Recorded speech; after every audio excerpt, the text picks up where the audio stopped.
Hello, and welcome to the State of Data Security, the Human Impact of Cybercrime. Today's webinar is sponsored by Rubrik and produced by Actual Tech Media. My name is Scott Becker. I'm from Actual Tech Media, and I'm excited to be your moderator for this special event. Now, before we get to today's great content, we do have a few housekeeping items that will help you get the most out of this session. First off, we want this to be an informative event for you, so we encourage any questions in the questions box in our webinar control panel. Not only will we have team members responding to questions during the live event, we'll also have a dedicated Q&A session at the end of the presentation where we'll discuss in greater detail some of the top questions that you ask. A Q&A panel is also the place to let us know about any technical issues that you might be experiencing. A browser refresh will fix most audio, video, or slide advancement issues, but if that doesn't work, just let us know there in the Q&A and we'll provide further technical assistance. Now next, in the handout section of your webinar control panel, you'll find that we're offering several resources, and I'd especially like to call your attention to a link to the State of Data Security report from Rubrik Zero Labs, which will be the source of a lot of the data that you'll hear about today. You can also find in that handout section a link to the Gorilla Guide Book Club, where you can get access to Actual Tech Media's great printed resources on technology topics, as well as a link to the ATM Event Center, which has our calendar of upcoming events. So I encourage you to access those resources now and share them with your friends and colleagues. At the end of this webinar event, we will be awarding a $300 Amazon gift card to one lucky registrant. Of course, you must be in attendance during the live event to qualify for that prize. The official terms and conditions of today's prize drawing can be found in the handout section as well. Just scroll to the bottom and you'll find the prize terms and conditions link there. Now, finally, one of the best benefits of this event is the opportunity to ask a question of our expert presenter. So to help encourage your questions, we have a special additional prize for you. That's another Amazon gift card, this one for $50 for the best question. At the end of the event, we'll look at all the questions, pick out the very best one, and contact that prize winner. So with that out of the way, let's get to today's fantastic content. And it's my pleasure to introduce you to our presenter today. We have Stephen Stone, who's head of Rubrik Zero Labs. Stephen, welcome. Thanks for having us, Scott. I appreciate it. Thanks for being here. Yeah, take it away. I'm looking forward to this. Great. Yeah, so as Scott mentioned, I'm currently the head of Rubrik Zero Labs. Just quick background on me. I spent time in the U.S. military as an agent in the Air Force Office Special Investigations, worked in the U.S. intelligence community for a few years, and in the private sector have been at Mandiant, FireEye, IBM, and currently at Rubrik. So with all that out of the way, let's kind of dive right into the material. We're really excited to get into this topic. We've recently released a report that we worked in conjunction with Wakefield Research, and what we really wanted to focus on was what we saw as the total impact as we're trying to work on data security. And we'll talk a little bit about what that means moving forward. But we're really kind of interested in the overall viewpoint. And again, the really talking about what this is impacting for us as teams and as individuals. We're going to really just spend the time primarily going through the content. I'll give a very quick overview on Rubrik and Rubrik Zero Labs, really more as a scene setter to give context for how we approach this topic. And then we'll talk a little bit about the report methodology. Where did our data come from? What's our viewpoint? And really kind of at that point, spend the vast majority of time digging into the content. And you'll see three main areas here. We wanted to take this opportunity for Rubrik Zero Labs' first report to really take a step back and say, let's look at the threat landscape overall. How is this impacting organizations? What does it look like at scale? Second, let's look at the reality of these impacts. What are these really producing for effects? And what's ground truth on that? And then third, we wanted to focus on some resolution areas. So we'll touch on each of these three areas as we go through the rest of this presentation. So really kind of diving into it, let me just give a quick overview of Rubrik and then Rubrik Zero Labs. Here at Rubrik, we're on a mission to secure your data wherever it lives. We focus on data recovery and data backup motions, whether it's in enterprise environments, cloud, or SaaS. And really the thing that we try to focus on is it's not just about can we create an immutable offline backup of your data and really make that cyber-proof from different threats. We want to start with that and then really focus on how do we make organizations more resilient? How do we provide better observability into that data? What kind of data is it? Who has access to it? Where does it live? What are some of the security settings around that? And then ultimately, how do we help with data resilience and data remediation? How can we help organizations understand the risks faced from threats against their environment? how can they prepare for a breach, and then how do they prepare to recover and operate in those environments, whether it's disaster recovery, a much more granular surgical recovery, or responding to a wholesale intrusion event. And within that mission set, Rubrik Zero Labs, which is the newest entity here at Rubrik, we're here to deliver actionable, vendor-agnostic insights, and really our outcome is to reduce data security risks. And really this work comes down to three main areas. The first is we focus on evil finding. We want to look for ways that we can deliver proactive and actionable decision points to the right decision maker based on our own data-driven observations. What are we seeing from Rubrik's optic? And then also, what are larger trends that we think are applicable? And again, the point here is to give the right piece of information to the right decision maker so then they can apply that to their environments and operations and organize and be prepared for what they want to do for their organizations. The second thing is we want to reduce risk. We've approached this in a very pragmatic standpoint. We just, at Rubrik Zero Labs, do not believe that we can prevent all cyber threats. We don't think that there's a single silver bullet. And so we really want to focus on how do we reduce the threat options day over day, and really how do we drive research, public advocacy, and other partnership efforts on one hand, and also technical changes to how Rubrik operates, and then process changes as well for that tradecraft. And again, the goal here is reduce as much risk as possible by reducing as many options as possible from different threat actors. And then the third part is we're here to be a community involved expert on Rubrik's behalf, both in the data security space, also in the zero trust space. And we want to be involved by contributing and also consuming detailed research around different security topics, analytical models, threat models, and be involved in external publications. The work that we do, we want to have it be accessible to as many organizations as possible. And then again, synthesize these very large communities and bring it back to Rubrik as well. So really act as that trusted advisor and that conduit between Rubrik and multiple other larger communities. So with that out of the way, let's kind of dive into this report. We're pretty excited about what we're able to put together. And this is the first report coming out of Rubrik Zero Labs. So we wanted to take this opportunity to say, we're going to spend almost all of our journey in Rubrik Zero Labs focused on what we consider to be anomalies, either one-off intrusions or net new TTPs, or some specific discrete things that we think are deviations from the norm that are applicable and important to our clients and the larger community. Before we dove into that, we really wanted to take a step all the way back and say, what is it that we think is going on in this space, and how does that match the reality of the organizations that are having to respond and operate in this environment? So to that end, what we did was we worked to engage over 1,600 IT and security leaders. We were very intentional about that. We wanted to focus about a range of teams across a range of organizations to really get as diverse answers as possible. About half of those individuals were at the CIO or CISO level, about 820 of them, and the remainder were at the VP or director level. So really, and we want to speak about this both as what the data is going to speak to and what also our data bias is. This data set was really around the senior decision makers. Again, director, VP, and then half at the CIO and CISO level. And we focused on the three main regions, EMEA, Asia Pacific, and the Americas. And you can see here, we list out 10 countries where these respondents and organizations worked within. And every one of these organizations had to be 500 employees or larger. So we wanted to start with more of a robust employee size as we looked at these. So really what we're going to talk about is the reality and human impacts that we're seeing and hearing about from these IT and security leaders. So we'll talk about that as we go through this. So the first thing is we did this report. That's what we want to say is we started this as a listening tour. We really focused on what is it we thought we would hear, and then what do we actually hear back and talking about what some of those are. And then as we dive into each of the three sections, what we also did was took that same approach in the third section, which is what are some things that organizations can do to secure themselves better.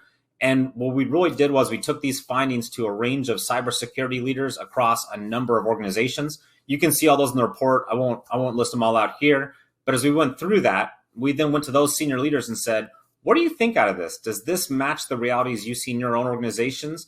And what are some discrete things that organizations can do to be better off on the other side of this? So we'll talk about that here at the ending. Diving into it, the first section we had was, what's the realities of the landscape? We didn't want to just jump into what our assumptions are or speak about what we see with our clients. What we really wanted to focus on is, what are these organizations seeing? Let's listen instead of let's dictate. And what we really heard back was these three distinct trends, which you'll see there at the bottom. And we'll touch on each of these as we go forward, because we think there's some really interesting and important aspects that jump out of this. And so you can see here the three main areas that we'll discuss on the landscape. The first thing that we'll hit here is, we've had a lot of discussions both within Rubrik and with our clients, and you see them all across larger cybersecurity industry. How prevalent are cyber attacks? How much are these affecting organizations? So that was the very first thing we started with. And what we heard back was we're seeing this at virtually every single organization. So we asked this question to those IT and security leaders: how many of you at your level dealt with a cyber attack in the last year? And again, I want to specify this is at their level. So again, half at the CIO, CISO level, and the other half at the VP and director level. 98% of the organizations involved responded to at least one cyber attack at that senior leader level in the last year. So we think that's pretty important. This, again, is not how many organizations dealt with an event or had a SIM fire or there was something in their firewall. This is how many of these senior leaders had to deal with this at their level. And it's near universal. It was 98%.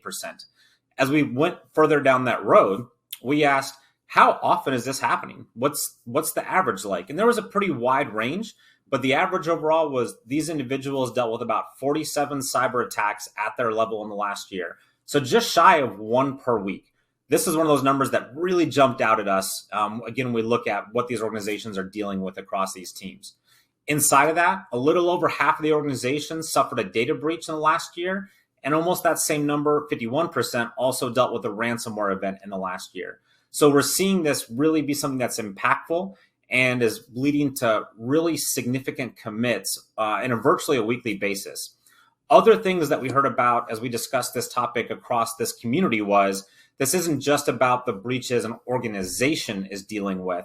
We're in a time frame where breaches are in the news almost daily. These are things also that organizations have to deal with. They have to deal with responding to their bosses, their other teams asking about what they read on the front page of fill in the blank newsfeed this morning, or what they heard about on the drive into work, or what their clients are asking them about.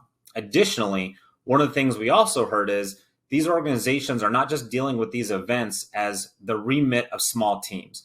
These, again, because it's so public and there's so much of an impact, these are echoing in effects across multiple teams in our organization. And we'll dive into what some of those impacts are, but we thought that was pretty important as well. This is no longer just something a few people on the IT side of the house or a small team of cybersecurity experts deal with. These are now topics that are being dealt with across entire organizations and frankly across the whole public as we see such preponderance of the reporting on this. So that's the first thing we heard about the landscape. The second thing was we heard that known threats remain the largest challenge. And I want to be a little specific about what we mean here.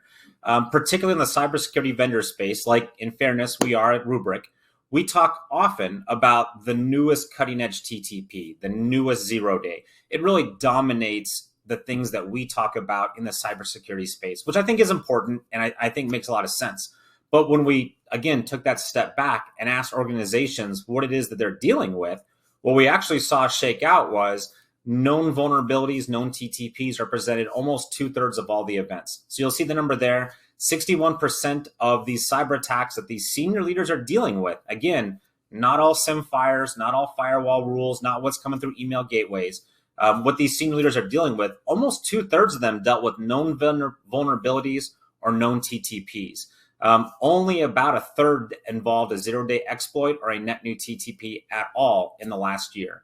We also asked both, let's look back and let's look forward on that.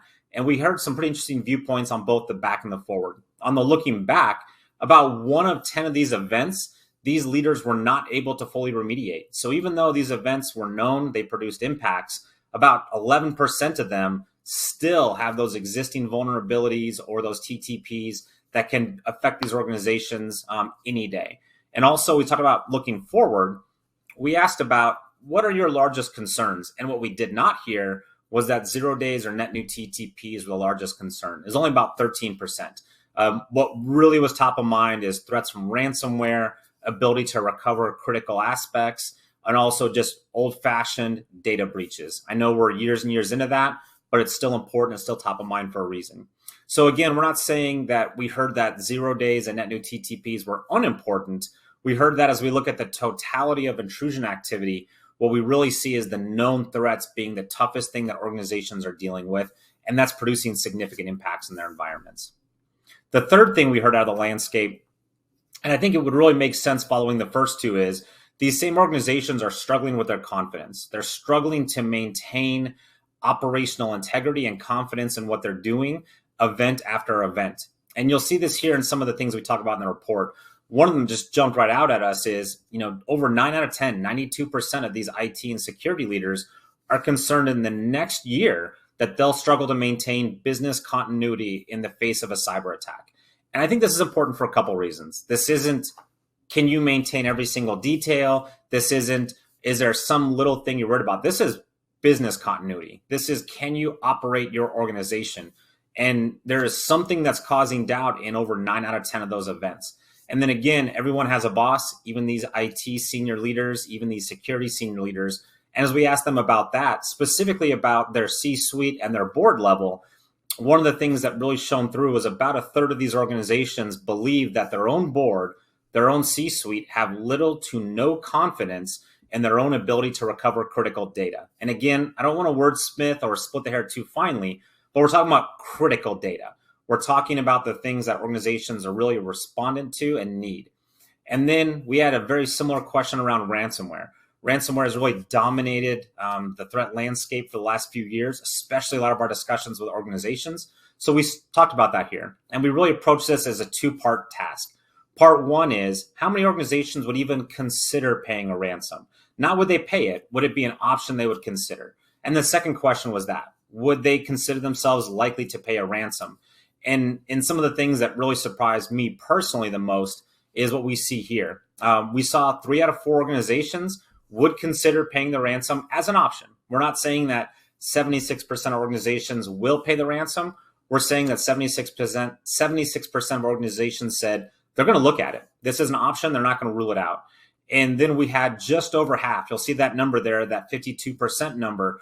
These are organizations that consider themselves likely or extremely likely to pay a ransom demand. This number, we think, is something that we really got to pay attention to. This isn't about shaming organizations. This isn't about saying organizations are unprepared. This is half. Half of these organizations feel that there is some limitation, whether it's time-based, recovery-based, visibility-based, whatever else it is. So in essence, 800 of these organizations are saying they're really going to consider that they might have to pay this ransom for a range of reasons. And we'll come back to that towards the end. But this is one of, if I had to list out the top 2 or 3 things that we think are the most important takeaways, it's this 76% and this 52%. We're multiple years into ransomware being top of mind, and we're getting very clear data points that as an entire community, we're not even close to being across this line, and there's real work to be done here. As we shift gears, one of the things that we wanted to do was not just look at the threat landscape, not just look at how bad is this, what does it mean to us. We wanted to focus on what are some of the realities of this. We're all teammates, we're all individuals, we're all trying to accomplish something in our day jobs. And what's the reality of the impacts to this? Is it a situation where we have these cyber events and it just doesn't mean anything? Is everything coming to a screeching halt? What's ground truth here? So we wanted to approach this in a very pragmatic way to assess the reality to our organizations, our teams, and our people. And we'll talk about 3 different elements here on this. The first one is we really wanted to approach what are the biggest limitations? What is keeping an organization from stopping cyber attacks? And I don't think anyone will be surprised at the top 5 things that we heard back. The first was insufficient talent. I can't imagine anyone in this space is surprised by this. I think this is an operational reality for all of us. And I think there's been significant reporting from a range of credible organizations about how large of a delta the cybersecurity talent pool is. So we're not surprised to see this here. Insufficient talent, number 1, far and away, not even close. Second was a lack of cybersecurity tools and solutions, either being in place or fully fielded. Really kind of interesting here if we dive into this just one step. It's not that these options don't exist. It's not that there's not some great organization that built a great tool. It's about bringing those tools together. It's about fully fielding them. And it's about all the challenges to do that, whether it's money to acquire, whether it's integration with other tools, whether it's some of these are just really difficult to use. There's a lot of things inside that. But this was the second thing here. It just really came down to lack of tools that can be fielded and put in place at the current time. And then what we saw is 3, 4, and 5. These were all very close, but we rank stacked these here. And it really came down to some form of prioritization, whether it's insufficient budget for data security. So it's a lack of a budget prioritization, a lack of prioritization from the top level decision makers in the C-suite and the board level. Or is this what we see in the 5th place? There's just disagreements amongst teams and organizations. Teams aren't on the same page about the right priorities. And that disagreement or competing priorities presents limitations to organizations. Again, I don't think anyone's going to be surprised that we're talking about challenges with talent, challenges with tooling, and challenges with prioritization. These are things that I think all of us have experienced firsthand, but we think it's important to talk about. These are the things that are preventing organizations from being where they want to be at from a cybersecurity perspective. Last thing I'll say on this resources piece, and this is a topic we discussed quite a bit at Rubrik. I know it's not unique to us, but the impact felt on smaller organizations is much more severe and much more significant than larger organizations. There's some great discussions out there. I believe we give full credit to Wendy Nather. She really kind of coined the cyber poverty line. And I think this is a good example of that. Every organization has to face the exact same level of cyber threat. Every organization has to tackle and be prepared for any of these situations. What's different is the available resources. Big organizations, whether it's governments or Fortune 100 companies, struggle to do this. Now imagine that same level of effort being required for organizations that don't have an IT staff, don't have a security staff, don't have any or limited tooling. This is a much, much more profound problem for those that fall below the cyber poverty line and struggle to secure their own organizations from these level of threats, and really are challenged with risk discussions. So I think it's important that we don't approach these as universals. We really have to focus on the way this scales out. So this is the first thing that we heard in the reality. The next piece is, and I think this is probably, again, one of the more important pieces to take out, the collective weight of this toll is really producing impacts. And we're seeing that both with organizations and with individuals. So we approach this discussion in 2 different ways. Let's start with what you see on the right-hand side of the screen there in the tan box. We asked for those organizations that suffered a cyber attack in the last year, were there impacts? Let's not assume that organizations feel an impact. What we heard back was, just as if there's near universal cyber attacks at that leader level, there's almost near universal impacts to organizations. 96% of affected organizations said they experienced a negative impact as a result of a cyber attack in the last year. Again, not ever. We're talking the last 365 days. And there's a couple of things I want to point out for the types of impacts that we saw. The first is, let's start with the smallest level of impact, which is that far right number. 5% of organizations said that a cyber attack produced a negative impact to stock. I think this one's interesting because I think this is what most of us do, if we're being really honest. If we're, talking about, we read about an event in the news, I think many of us, I'll at least speak for myself, we're quick to go to Google and say, let me see what the stock price is for that organization that just announced a breach or was just in the news. And what we're hearing very clearly is that's actually a really poor way to measure impact. It only produced a negative impact in about 5% of these events. Now, on the flip side, we saw 3 numbers in the 40s. 41% of these organizations dealt with negative press and reputational damage. Just about the same number, 42% lost customers over this. And right behind that was a loss of revenue at 40%. So what we are hearing very clearly is this is costing organizations money, it's costing clients, and it's costing reputational damage, which is so challenging to earn. We've all been there. All of our organizations focus on being credible. And so all of us really understand how tough that is. One of the numbers that really kind of caught us a little unexpected was a third of organizations, 36% of them, were forced to undergo a leadership change due to one of these cyber attacks or the subsequent response. Again, we're not talking about 1 or 2 times. We're talking about a third. A third of these events led to some leader no longer being part of that organization moving forward. That produces more strain on the system. That's training, that's hiring, that's impact across teams as you build these relationships. So we think that number was really significant inside of these organizational impacts. Now, if we flip over to the green side of the screen here, we asked that exact same topic, but for individuals. Let's not talk about an organization. Let's not talk about a team. Let's talk about us as actual people. And we heard, again, near universal impact. We asked how many of us dealt with some level of emotional or psychological impact from a cyber event in the last year. And what we heard back was, again, it's almost nearly universal. 96% said that a cyber attack in the last year produced a significant emotional or psychological impact on them as individuals. And you'll see a few different numbers there. Half of these individuals have increased anxiety in their daily role, not overall, not in a existential sense, about their day job.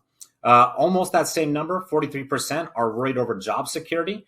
They're worried if they will still have their position as these events keep rolling in. Just below that, a very similar concern about loss of trust amongst colleagues. And really, I think this one jumps out. We all want to be respected amongst our peers, our teams, those above and below and next to us. And we really hear that quite a bit. Again, over a third are worried someone in their immediate sphere is not going to trust their ability as a professional based on this. And then I think one that hits home to a lot of people, and we've heard mentioned in other discussions, about a third of individuals are losing sleep or having trouble sleeping based on this. And one of the things that we don't talk about on the slide, but I think is really important, is this isn't just about an event or a year. This is really becoming a cumulative effect. This is layering event after event after event, year after year, open vulnerability after open vulnerability. And this is really producing some significant wear and tear on each of us as individuals. And again, in these collective teams and organizations that are comprised of us as individuals. And then the last thing that we heard as a key theme was, here's what the problem is not. The problem is not that leaders do not understand the right strategies. They do. For a range of reasons, they're struggling to fully implement those strategies. And we heard a range of different reasons and rationales there. We wanted to present two different data points that we think speak to some of these challenges.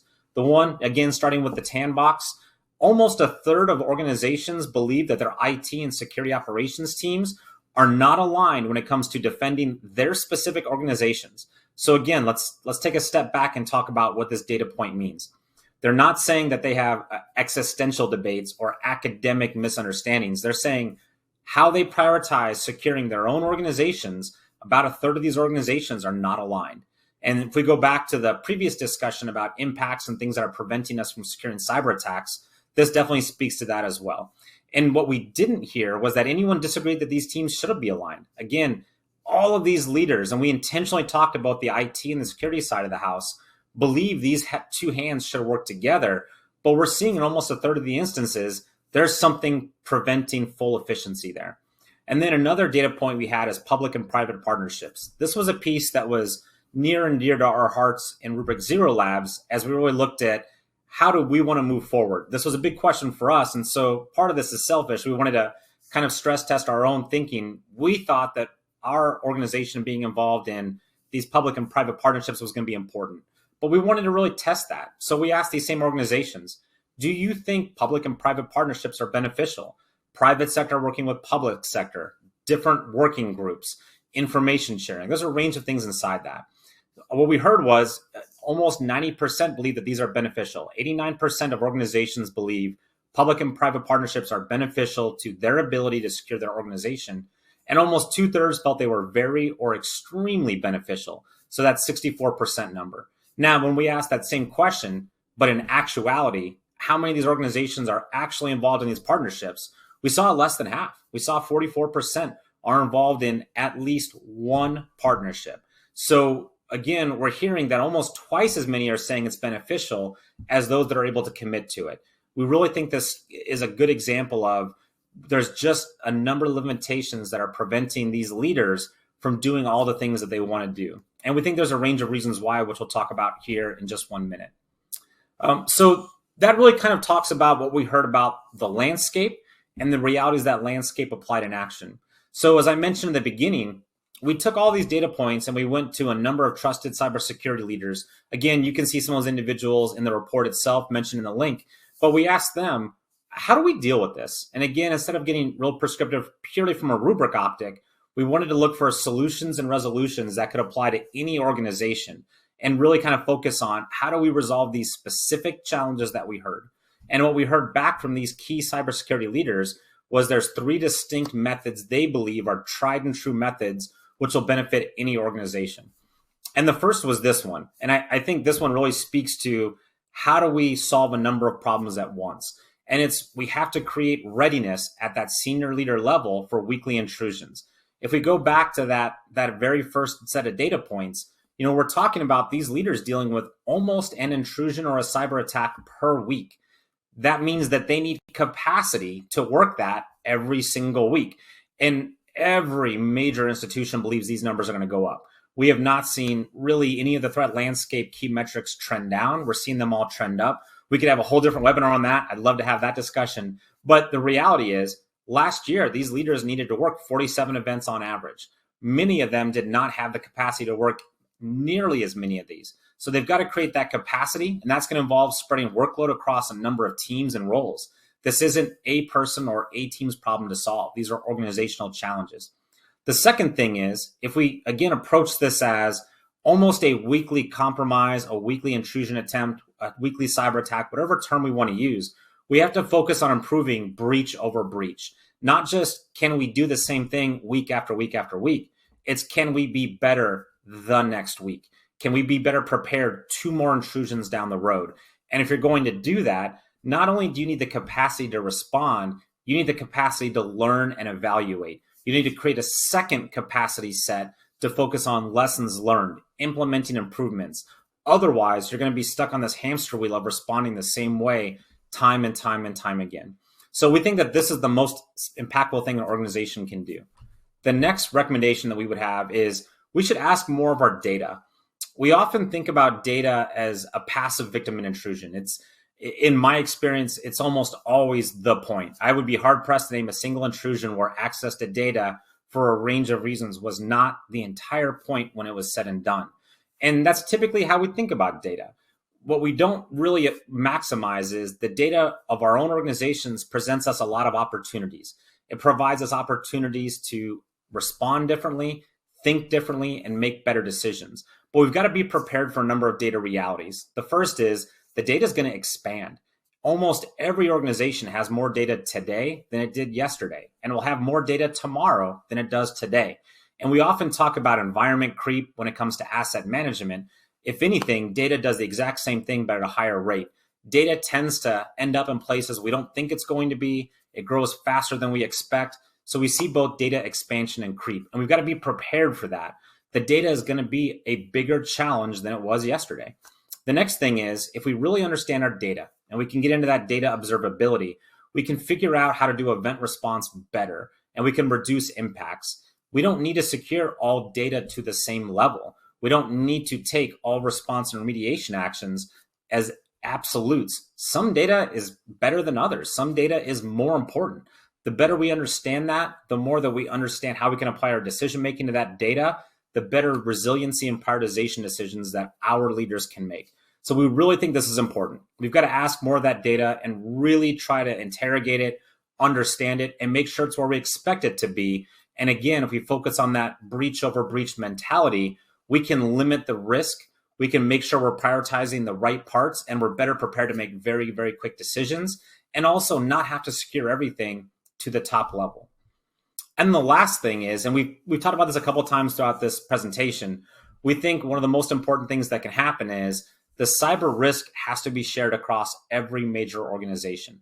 One of the best things an organization can do is bring all of its assets to bear, not just expect the IT and security teams to solve this on their own. This should be a challenge for the legal team and the operations team and governance and HR, and we can just go down the list. So we really think that sharing that risk and enabling the right decision maker with the right piece of risk is critically important.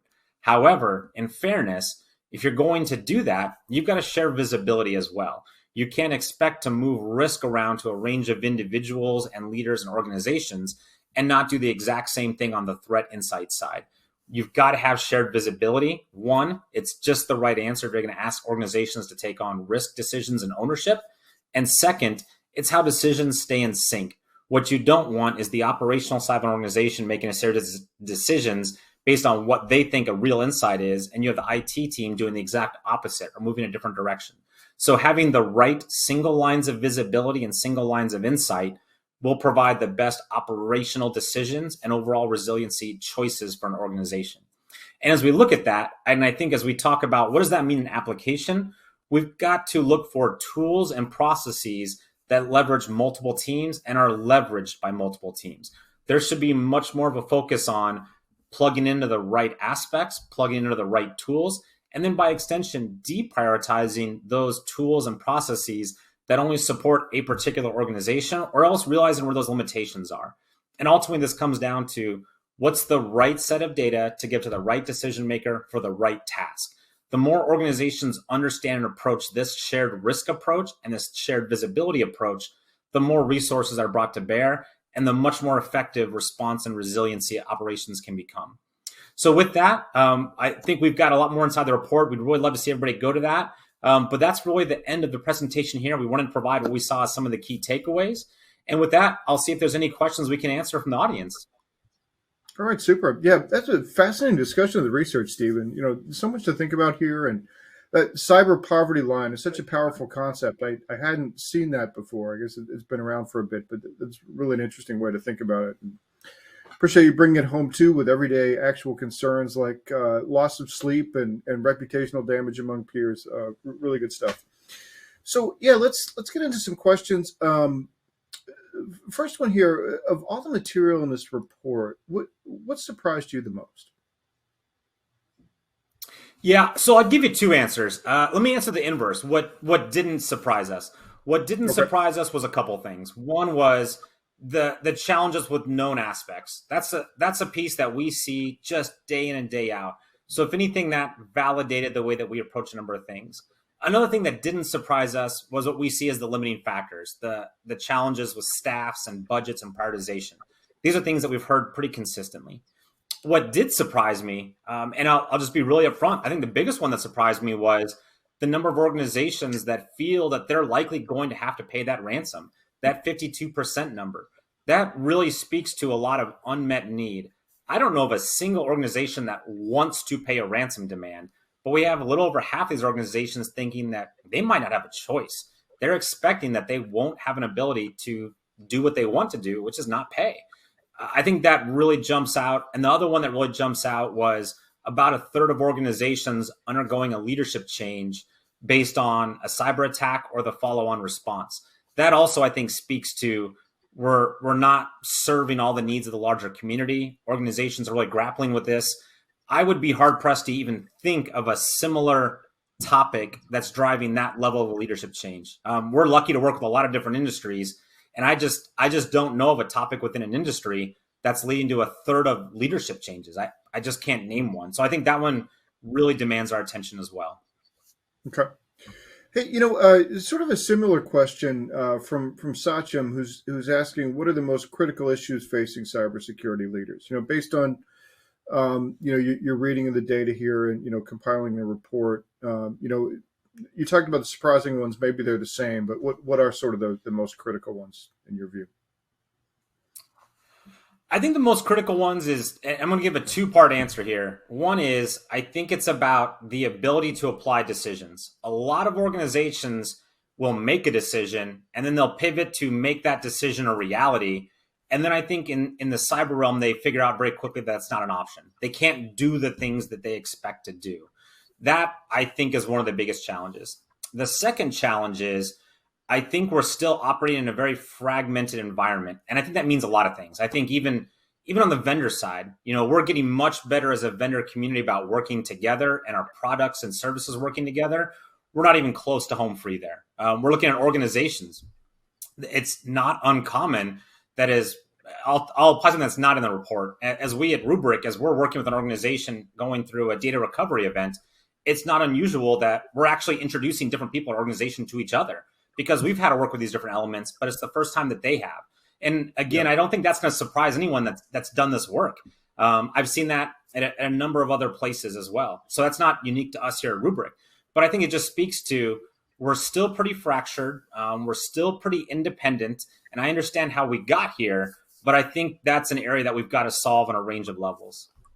Yeah, no, that's a great point. And it's one thing that comes up in a lot of Rubrik presentations is the need for tabletop exercises, before events, so those groups are talking to each other and meeting. And you just highlighted that exactly.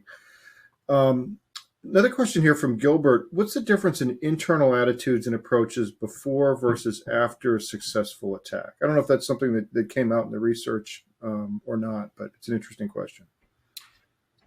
Yeah, so we didn't address that in the research, but I can speak to that from our perspective in Rubrik Zero Labs. I think one of the things that we see, and we see this really consistently, is the attitude shifts pretty demonstrably. And what I really mean by that is a lot of things that before an intrusion feel like nice to haves are viewed as must haves on the other side of it. And I don't want to turn this into a product pitch. I don't want to turn this into a vendor discussion. And I don't think that's unique to us in Rubrik. But I think that's really, really common. A lot of things that organizations will say, it'd be kind of nice if we could do this. And then it's like, actually, we just learned that that's critical. We learned that it's critical that we need this capability, we need this feature, or even let's move away from technology, the process. We need to know who this person is.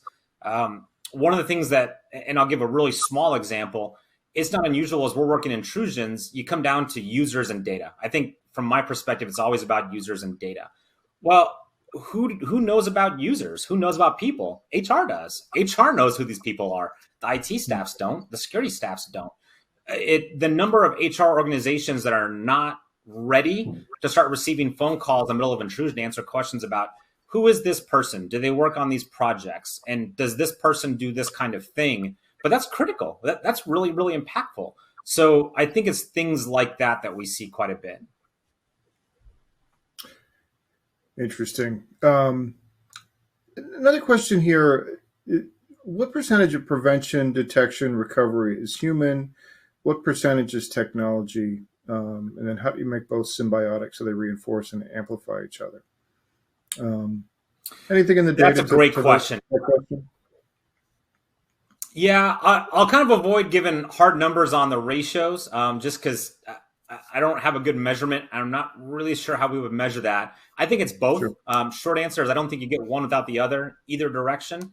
And what I think is really, really important, and we talk about this in the resolution section, we heard this pretty frequently, is it's about multiple processes and people using the same types of technology. And that sounds very rudimentary, but that's really tough to do. And again, I'll give another example of a real event that we worked. We had an individual organization where they're dealing with a ransomware event and their data is encrypted. They're going through that, and their forensics team on the security staff is able to contain certain hosts using specific security technologies. And they're able to say, we're going to do forensic analysis on this host. Right now it's contained. No one can interact with it but us. And we're going to move through our process. And it's built to do that. It makes a ton of sense. In the meantime, you have a governance and a privacy team, which has their own checklist and their own policies and their own regulations with really significant aggressive timelines for reporting. And how do they answer their questions? They've got to figure out what kind of data is on that host. Of all the affected hosts, is there sensitive data? Is there PII? Is there PHI? Is there GDPR requirements? And so one of the things that we worked with is let's answer both of those questions at one time. So again, it's about how do more types of people and more types of roles use the same kind of capability or be able to answer questions concurrently with different types of technology, but they understand how those things go together. And again, I know it's a very general answer, but I think it is really just kind of that simple. Not easy, but that simple. Right. Yeah. No, great stuff. Why can't organizations take care of the basics, in your view?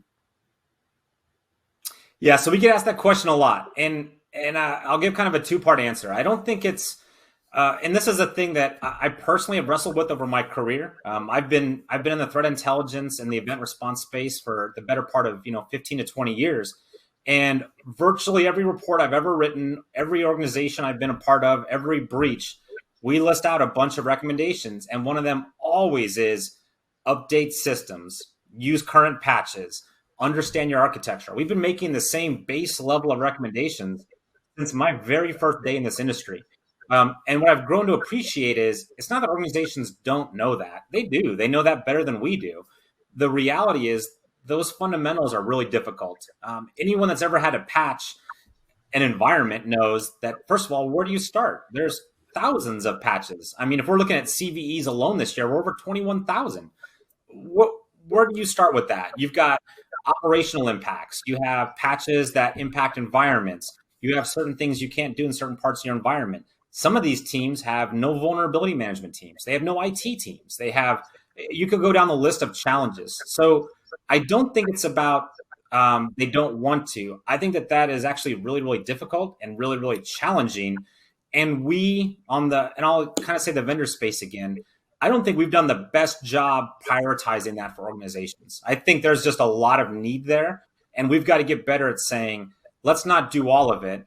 Let's do a much more granular application, and let's also make that easier for organizations. It's just a lot of work to do the fundamentals, and that's got to get easier if we're going to get ahead of these threats. You think that increased government or industry regulation is the answer to any of those problems? I do. And I'm going to give what's probably going to sound like a very conflicting answer. So I apologize if this is going to be a little diametrically opposed. On one hand, I think it's critical. I've been lucky enough to work in the government space, work in the military space. I understand what the levers of government bring to really tough challenges, and I really appreciate that. I don't think we're going to solve any of these cybersecurity challenges without real policy, real guidance, and again, those levers of government. You can drive institutional and wholesale change, and the same thing for industries. I'm mentioning government, but I'd be remiss if I didn't say, look at like the financial industry. They're great at understanding risk to everyone and how to go after that, even without government intervention. Oil and gas has safety mechanisms that are profound and are hard fought and hard earned. I think we need a lot of those in the cybersecurity standpoint. I really think those are going to be critical to doing that. Now, the part where I'll shift the answer a little bit, and we'll go back to that discussion about resourcing. As challenging as that is for big organizations, big banks struggle with financial regulations. Big oil and gas struggles with safety regulations. What happens to all these smaller organizations? We mentioned that cyber poverty line. And in many ways, the best of intentions with these large scale policies and institutional changes are going to be virtually impossible for a number of these organizations. They don't have the resources to meet these commits, which will be its own set of problems. So I worry about that. I worry about what happens to those that are effectively below that line, because I know how tough these are. I mean, I'll use Rubrik as an example. We're under a lot of requirements for where we work and different governments we work with. And also we try to apply a lot of best practices to ourselves. Those things are very expensive and they're very time consuming. And those are important to us, but there's a lot of organizations that it's important to, but they can't. It's a non-starter. So I do worry about some of the ramifications of some of that, even though I think it's absolutely critical that we do those things. Do you see any improvement, for organizations below that cyber poverty line, as they put more of their infrastructure on cloud, where suddenly it's Microsoft or Amazon has responsibility for patching the base layer, and they're really just, managing their credentials and things like that. Has that been a counterbalance, or are there all different issues that sort of play in there that make the cyber poverty line just as sort of stark? I think there can be. I think there can be some really nice trade-offs there. And I think a lot of that can be security.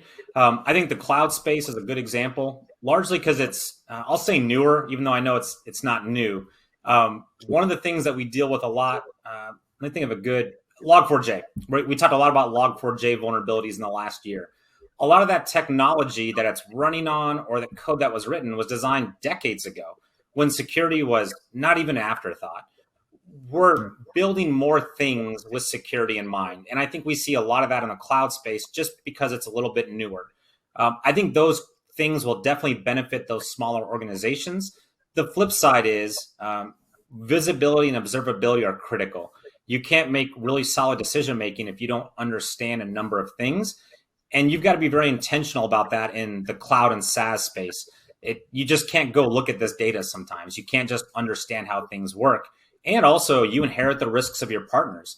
So if you don't really understand and trust those partners, you could be in for a really, really bad day. So I think there's a lot of opportunity for success there for small organizations, but I think they have to ask a different set of questions and have a little bit different approach. And if they do that, it can really benefit them in a profound way. Super. And I guess sort of as a closing question, I'll ask, are you optimistic or pessimistic about the future state of data security? I'm really optimistic, which is I think surprises people. I come out of the bad guy side of the house. Most of my career has been in that space, and there's no shortage of problems. There's no shortage of bad news stories, but there's a few things that really give me optimism. One is we're talking about this, and I know that sounds really basic, but it's really important. I mean, my mom will call me and ask me about a thing that she read in the news. If you'd told me that 10 years ago, never in a million years would I believe that. And my mom may not be the best industry metric, but I think it's an important one. I think also as an extension of that, because we are talking about it, we're able to actually now start judging organizations not based on will they be compromised. We think compromises are going to happen. I mean, we talk about that quite a bit here. We can now say, how did organizations choose to respond? Did those partners, going back to that inherited risk, do our partners take that response and remediation seriously? Having a breach and being in the news is not a company-ending event. We thought it might be, but it's not. We were wrong years ago. What could be a company-ending event is how they deal with it. What could also be a company redefining positive event is how they deal with it. And I love that. We've never been able to do that before. Another thing that gives me a lot of optimism is, we talked about integrations and partnerships. There's a lot of need there still, but that's a priority. It's a priority for everyone. And I'll speak for Rubrik specifically, but also I don't really know a credible cybersecurity institution that's not really focused on doing integration well. And that was not the case at the beginning of my career. It was the exact opposite. We wanted to build closed ecosystems. We wanted to do a number of those things. Those days are gone. And I think that's good. I think that forces a lot of really positive things. And then the third, you asked the question about government and policy. I think those things, we're late to need there. I would have loved to have had those 15, 20 years ago, but we're getting some of those now. And there's a lot of work to do, but those are a lot of resources. An example I'll give is, I can remember the first time when I was working a breach or something on the intel side, and all of a sudden we saw a law enforcement organization have a cyber threat actor in their top 10 most wanted, the FBI or other organizations. Now, every one of those has a cyber bad actor. I think that's critically important. We're not going to solve these problems purely on the IT side of the house. So that gives me a lot of optimism in this. A lot of work to do, but I think we're heading in a good direction overall. Okay. Well, I think that positive note is probably a good place for us to leave it here today. Stephen, thanks so much for your time. Thanks for bringing us up to speed on Rubrik Zero Labs research. And, I do want to give a quick shout out again to everybody. Grab that report if you can. The link there in your handout section. It's a great report, really well put together with a lot of great data, more stuff even than Stephen was able to get into. But Stephen, thank you so much for being here today. Thank you. I appreciate it. Have a good day. You too. All right. And we have one more piece of business. It's the Amazon gift card prize drawing.